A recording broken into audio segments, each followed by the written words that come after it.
اس کی ہچکچاہٹ سے زیدی کو ایک بار پھر شبہ ہوا کہ یہ ضرور خودکشی کا کیس ہے، اسے ضرور اس کا علم ہے اور چھپانے کی کوشش کر رہا ہے۔ ڈاکٹر نے کسی قدر تھیکے لہجے میں کہا، بتاتے کیوں نہیں؟ اس نے کیا کھایا ہے؟ اس شخص کا چہرہ مردے کی طرح خاکستر نظر آنے لگا۔ وہ ڈاکٹر سے نظریں نہ ملا سکا، ملزموں کی طرح گردن جھکا کر آہستہ آہستہ بولنے لگا۔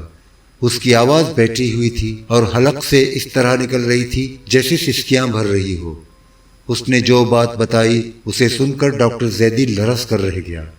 وہ شخص 4 مہینے سے بے روزگار تھا، پہلے کسی فیکٹری میں کام کرتا تھا، عام تخفیف اور چھانٹی کے زمانے میں ملازمت سے علیحدہ کر دیا گیا تھا۔ اب تک نہ تو اسے ملازمت ملی تھی اور نہ اتنا سرمایہ تھا جس سے وہ کوئی چھوٹا موٹا کاروبار شروع کر دیتا۔ پرسوں صبح سے دونوں میاں بیوی مسلسل فاقہ کشی کر رہے تھے، مگر سب سے زیادہ پریشانی شیرخوار بچے کی جانب سے تھی جس نے دودھ کے لیے ماں کی چھاتیوں کو نوچ نوچ کر زخمی کر دیا تھا۔ آج شام وہ قرض ادھار کا بندوبست کرنے گیا تھا، واپس آ کر دیکھا بیوی بار بار قے کر رہی تھی۔ بڑی مشکل سے اس نے بتایا کہ جب بچے نے بہت زیادہ پریشان کیا اور اس کا بلکنا اس سے دیکھا نہ گیا تو وہ کوڑا ڈالنے والے ڈرم میں سے کھانے کی اشیاء ڈھونڈ کر لائی تھی اور ان کو کھایا بھی تھا۔ اس کے بعد اس کی یہ حالت ہو گئی۔ ڈاکٹر زیدی نے اس شخص کو دیکھا جو ملزموں کی طرح گردن جھکائے شرمسار کھڑا تھا۔ اس کا چہرہ سانپ کے پیٹ کی طرح مٹیالہ نظر آ رہا تھا۔ دیوار کے قریب اس کی بیوی بے ہوش پڑی تھی، اس کے سر کے بال بے ترتیبی سے بکھرے ہوئے تھے۔ ان سے ذرا ہٹ کر گندے کپڑے میں لپٹا ہوا ایک بچہ لاش کی مانند پڑا تھا۔ طاق میں رکھا ہوا چراغ بار بار پھڑکتا، روشنی سے آنکھ مچولی کرتا، کبھی اندھیرا کبھی اجالا۔ ایسا محسوس ہوتا کہ اچانک خوفناک چیخیں بلند ہونے والی ہیں۔ ڈاکٹر نے مریضہ کو دوا دی۔ اس کی جیب میں اس وقت 5 روپے تھے، وہ بھی اسے دے دیے اور واپس ہیڈ کوارٹر آ گیا۔ بستر پر لیٹا دیر تک مریضہ اور اس کے شوہر کے متعلق غور کرتا رہا۔ مہینے کے آخر میں جب اس نے فلک پیما کے اجلاس میں اپنی رپورٹ پیش کی تو اس واقعے کا خاص طور پر ذکر کیا۔ اس سلسلے میں ڈاکٹر زیدی نے یہ تجویز پیش کی کہ چھوٹے پیمانے پر ایک امدادی بینک قائم کیا جائے جس سے آسان قسطوں اور منافع کی بہت معمولی شرح پر ضرورت مندوں کو قرضے دیے جائیں تاکہ وہ کوئی کاروبار شروع کر سکیں۔ اس تجویز کو اسکائی لارکوں نے پسند کیا اور یہ طے کیا گیا کہ ایک کمیٹی بنائی جائے جو بینک کے قیام کے لیے منصوبہ تیار کرے۔ ہفتے بھر کے اندر کمیٹی نے اپنی رپورٹ پیش کر دی۔ صفدر بشیر نے اس مقصد کے لیے فلک پیما کو مزید 20,000 روپیہ دیا۔ امدادی بینک قائم ہو گیا۔ فلک پیما کا کام جس قدر وسیع ہوتا جا رہا تھا، اسکائی لارکوں کی مصروفیات بھی اسی طرح بڑھتی جا رہی تھی۔ ہر اسکائی لارک کو کئی شعبوں میں کام کرنا پڑتا۔ چنانچہ مجلس عاملہ کے سامنے یہ تجویز زیر بحث آئی کہ اسکائی لارکوں کی تعداد میں اضافہ کر دیا جائے۔ بہت سے نوجوان اس کے لیے آمادہ تھے، وہ باشعور اور تعلیم یافتہ بھی تھے۔ آخر فیصلہ یہ ہوا کہ اسکائی لارکوں کی تعداد بڑھا کر 15 کر دی جائے۔ اس سے زیادہ تعداد بڑھانے کی گنجائش نہیں تھی۔ صفدر بشیر اب تک 50,000 روپے فلک پیما کے فنڈ کے لیے دے چکا تھا۔ تنظیم اس پر زیادہ بار ڈالنا نہیں چاہتی تھی۔ البتہ چندے کے ذریعے فنڈ مہیا کرنے کا فیصلہ ہو چکا تھا، مگر اس کے لیے ہنوز کسی مہم کا آغاز نہیں ہوا تھا۔ حالانکہ فلک پیما کو اپنے منصوبے کے لیے روپے کی ضرورت تھی جو روز بروز شدید ہوتی جا رہی تھی۔ فلک پیما کی مجلس عاملہ سنجیدگی سے فنڈ کے مسئلے پر غور کر ہی رہی تھی کہ ایک رات خان بہادر کے آنے کی اطلاع ملی۔ اسکائی لارکوں کو اس کی آمد پر سخت حیرت ہوئی۔ صفدر بشیر اور علی احمد نے لائبریری میں خان بہادر سے ملاقات کی۔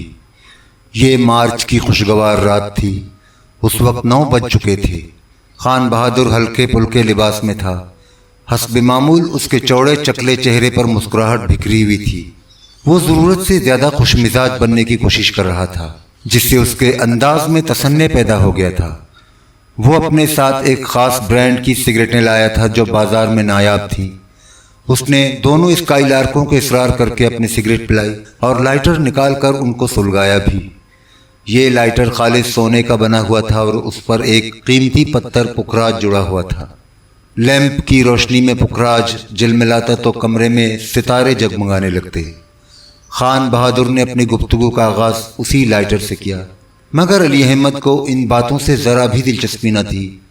خان بہادر کے آنے سے پیشتر وہ اپنی سرگرمیوں کی ہفتہ وار رپورٹ تیار کر رہا تھا اور یہ سوچ کر آیا تھا کہ خان بہادر سے جلد ہی چھٹکارا حاصل کر لے گا۔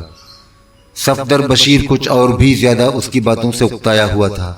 آخر اس نے خان بہادر کی بات کاٹ کر کہا، معاف کیجئے خان بہادر صاحب، ٹھیک 9:30 بجے ہماری ایک میٹنگ ہے۔ خان بہادر جہاں دیدہ اور صحبت یافتہ آدمی تھا، اس نے ایک ہی جملے سے اندازہ لگا لیا کہ دونوں زیادہ بات کرنے کے موڈ میں نہیں ہیں۔ وہ بے تکلفی سے مسکرا کر بولا، بھائی میں کفارہ ادا کرنے آیا تھا۔ صفدر بشیر نے حیرت سے پوچھا، یعنی؟ خان بہادر نے اس کی بات کا کوئی جواب نہیں دیا، خاموشی سے اپنا بریف کیس کھولا، چیک بک نکالی اور 25,000 کا چیک کاٹ کر صفدر بشیر کے سامنے ڈال دیا۔ دونوں اسکائی لارک غور سے چیک دیکھنے لگے۔ خان بہادر مسکین سی شکل بنا کر بولا، یہ آپ کی امانت ابھی تک میرے پاس محفوظ ہے، آج میں نے سوچا اسے واپس پہنچا دوں۔ علی احمد نے سوچا کہ خان بہادر اس وقت ضرور کوئی نیا چکر چلانے آیا ہے۔ اس نے مشتبہ نظروں سے خان بہادر کو دیکھا جو بلا وجہ مسکرا رہا تھا۔ اس کے انداز سے خوشامد صاف صاف جھلک رہی تھی۔ علی احمد نے دریافت کیا، اس کے ساتھ جو شرائط ہوں وہ بھی لگے ہاتھوں بتا دیجئے تاکہ ہم جلد کسی نتیجے پر پہنچ سکیں۔ خان بہادر قہقہہ مار کر بے تکلفی سے بولا، بھائی آپ لوگ تو میری طرف سے بڑے بدظن معلوم ہوتے ہیں۔ دیکھیے، مسجد کا مسئلہ خالص دینی تھا اور ایک سچے مومن کی حیثیت سے یہ میرا فرض تھا۔ علی احمد نے اسے آگے کچھ کہنے کا موقع نہ دیا۔ بہتر ہوگا کہ اس وقت ہم اس مسئلے پر بات نہ کریں۔ خان بہادر کھسیانہ ہو کر ہنسنے لگا، چلیے اس کے متعلق گفتگو نہیں ہوگی، میں تو صرف یہ بتانا چاہتا ہوں کہ آپ لوگ میرے متعلق کسی بدگمانی میں مبتلا نہ ہوں۔ وہ اپنی پوزیشن صاف کرنے پر تلا ہوا تھا، مگر دونوں اسکائی لارک اس حقیقت کو بخوبی جانتے تھے اور اس قضیے پر اس وقت قطعی بات کرنا نہیں چاہتے تھے۔